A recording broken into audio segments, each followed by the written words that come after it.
Bonjour et bienvenue sur le podcast de Kimamori qui vous propose de découvrir ou redécouvrir les œuvres littéraires d'hier et d'aujourd'hui, leurs auteurs et leurs traducteurs, par le texte et dans l'oralité. En 2020, nous avions passé des mois entiers à lire ensemble les 2 premiers tomes du Comte de Monte Cristo d'Alexandre Dumas. Chaque jour, je lisais un chapitre de cette œuvre grandiose, enregistrée et partagée avec vous le jour même. Eh bien, réécoutons cette semaine un extrait du chapitre 17, qui sera ici diffusé en 3 épisodes de 10 minutes. Nous vivons dans ce chapitre un moment clé de l'histoire, où l'amitié entre notre personnage principal et l'abbé Faria est scellée, et surtout où notre jeune Edmond Dantès va comprendre ce qui lui a valu sa condamnation et son enfermement dans cette cellule. Dantès, tout en ayant l'air d'examiner l'échelle, pensait cette fois à autre chose. Une idée avait traversé son esprit. C'est que cet homme, si intelligent, si ingénieux, si profond, verrait peut-être clair dans l'obscurité de son propre malheur, où jamais lui-même n'avait rien pu distinguer. « À quoi songez-vous » demanda l'abbé en souriant et prenant l'absorbement de Dantès pour une admiration portée au plus haut degré. « Je pense à une chose d'abord. C'est à la somme énorme d'intelligence qu'il vous a fallu dépenser pour arriver au but où vous êtes parvenu. Qu'eussiez-vous donc fait libre ?»« Rien, peut-être. Ce trop-plein de mon cerveau se fut évaporant en futilité. Il faut le malheur pour creuser certaines mines mystérieuses cachées dans l'intelligence humaine. Il faut la pression pour faire éclater la poudre. La captivité a réuni sur un seul point toutes mes facultés flottantes, ça et là. Elles se sont heurtées dans un espace étroit. Et, vous le savez, du choc des nuages résulte l'électricité. De l'électricité, l'éclair. De l'éclair, la lumière. « Non, je ne sais rien, » dit Dantès, abattu par son ignorance. « Une partie des mots que vous prononcez sont pour moi des mots vides de sens.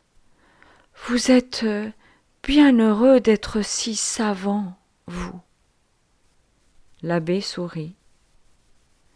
« Vous pensiez à 2 choses, disiez-vous tout à l'heure. »« Oui. »« Et vous ne m'avez fait connaître que la première.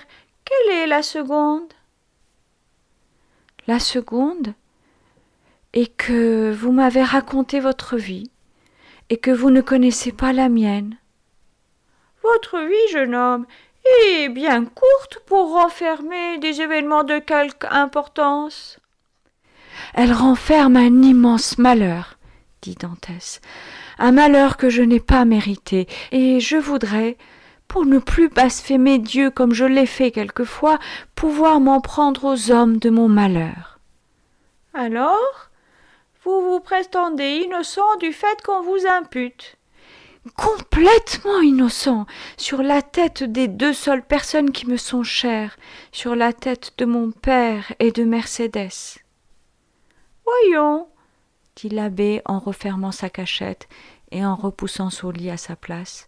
« Racontez-moi donc votre histoire. » Dantès, alors, raconta ce qu'il appelait son histoire, et qui se bornait à un voyage dans l'Inde et à 2 ou 3 voyages dans le Levant.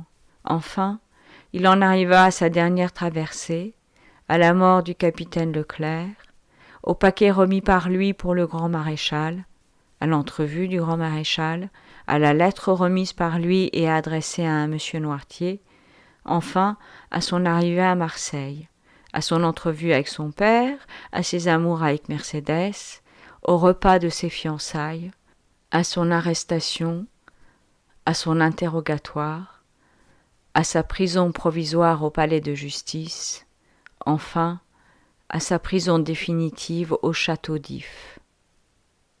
Arrivé là, Dantès ne savait plus rien, pas même le temps qu'il y était resté prisonnier. Le récit achevé, l'abbé réfléchit profondément. « Il y a, dit-il au bout d'un instant, un axiome de droit d'une grande profondeur, et qui en revient à ce que je vous disais tout à l'heure. C'est qu'à moins que la mauvaise pensée ne naisse avec une organisation faussée, la nature humaine répugne au crime. Cependant, la civilisation nous a donné des besoins, des vices, des appétits factices qui ont parfois l'influence de nous faire étouffer nos bons instincts et qui nous conduisent au mal.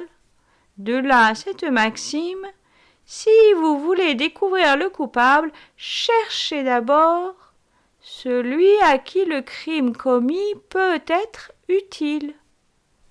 À qui votre disparition pouvait-elle être utile? À personne, mon Dieu, j'étais si peu de choses. Ne répondez pas ainsi, car la réponse manque à la fois de logique et de philosophie. Tout est relatif, mon cher ami. Depuis le roi qui gêne son futur successeur, jusqu'à l'employé qui gêne le surnuméraire. Si le roi meurt, le successeur hérite une couronne. Si l'employé meurt, le surnuméraire hérite 1200 livres d'appointements. Ces 1200 livres d'appointements, c'est sa liste civile à lui. Ils lui sont aussi nécessaires pour vivre que les 12 millions d'un roi. Chaque individu, depuis le plus bas jusqu'au plus haut degré de l'échelle sociale, groupe autour de lui tout un petit monde d'intérêts, ayant ses tourbillons et ses atomes crochus, comme les mondes de Descartes. Seulement, ces mondes vont toujours s'élargissant à mesure qu'ils montent. C'est une spirale renversée et qui se tient sur la pointe par un jeu d'équilibre. Revenons-en donc à votre monde, à vous. Vous alliez être nommé capitaine du Pharaon. Oui. Vous alliez épouser une belle jeune fille. Oui. Quelqu'un avait-il intérêt à ce que vous ne devinssiez pas capitaine du Pharaon? Quelqu'un avait-il intérêt à ce que vous n'épousassiez pas Mercédès? Répondez d'abord à la première question. L'ordre est la clé de tous les problèmes. Quelqu'un avait-il intérêt à ce que vous ne devinssiez pas capitaine du Pharaon? Non, j'étais fort aimé à bord. Si les matelots avaient pu élire un chef, je suis sûre qu'ils m'eussent élu. Un seul homme avait quelques motifs de m'en vouloir. J'avais eu quelque temps auparavant une querelle avec lui, et je lui avais proposé un duel qu'il avait refusé. Allons donc, cet homme, comment se nomma-t-il? Danglars. Qu'était-il à bord? Agent comptable. Si vous fussiez devenu capitaine, l'eussiez-vous conservé dans son poste? Non, si la chose eût dépendu de moi, car j'avais cru remarquer quelques infidélités dans ses comptes. Bien. Maintenant, quelqu'un a-t-il assisté à votre dernier entretien avec le capitaine Leclerc? Non, nous étions seuls. Quelqu'un a-t-il pu entendre votre conversation? Oui, car la porte était ouverte, et même... attendez, oui, Danglars est passé juste au moment où le capitaine Leclerc me remettait le paquet destiné au grand maréchal. Bon, fit l'abbé, nous sommes sur la voie. Avez-vous amené quelqu'un avec vous à terre quand vous avez relâché à l'île d'Elbe? Personne. On vous a remis une lettre? Oui, le grand maréchal. Cette lettre, qu'en avez-vous fait?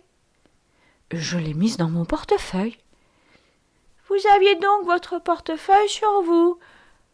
Comment un portefeuille devant contenir une lettre officielle pouvait-il tenir dans la poche d'un marin? Vous avez raison. Mon portefeuille était à bord. Ce n'est donc qu'à bord que vous avez enfermé la lettre dans le portefeuille. Oui. De Porto-Ferraio à bord, qu'avez-vous fait de cette lettre? Je l'ai tenue à la main. Quand vous êtes remonté sur le Pharaon, chacun a donc pu voir que vous teniez une lettre. Oui. Danglars comme les autres. Danglars comme les autres. Maintenant, écoutez bien. Réunissez tous vos souvenirs. Vous rappelez-vous dans quels termes était rédigée la dénonciation?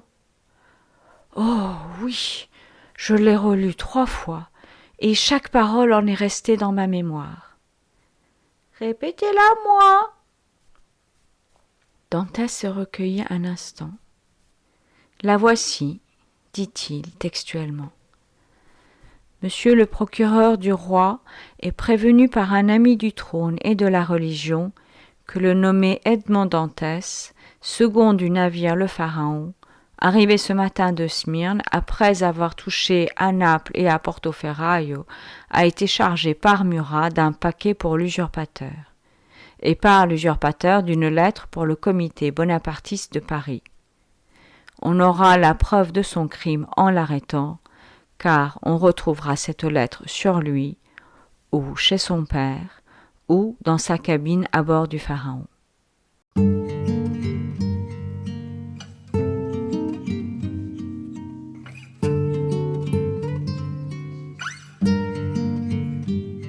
Vous venez d'entendre un extrait du chapitre 17 du Conte de Monte Cristo d'Alexandre Dumas. Demain, vous pourrez suivre le dénouement de ce moment clé de l'histoire. Chères auditrices, chers auditeurs, n'hésitez pas à consulter notre site internet kimamori.fr, nous suivre sur les réseaux sociaux, et nous serions très heureux de vous voir rejoindre notre communauté de lecteurs en adhérant à notre association.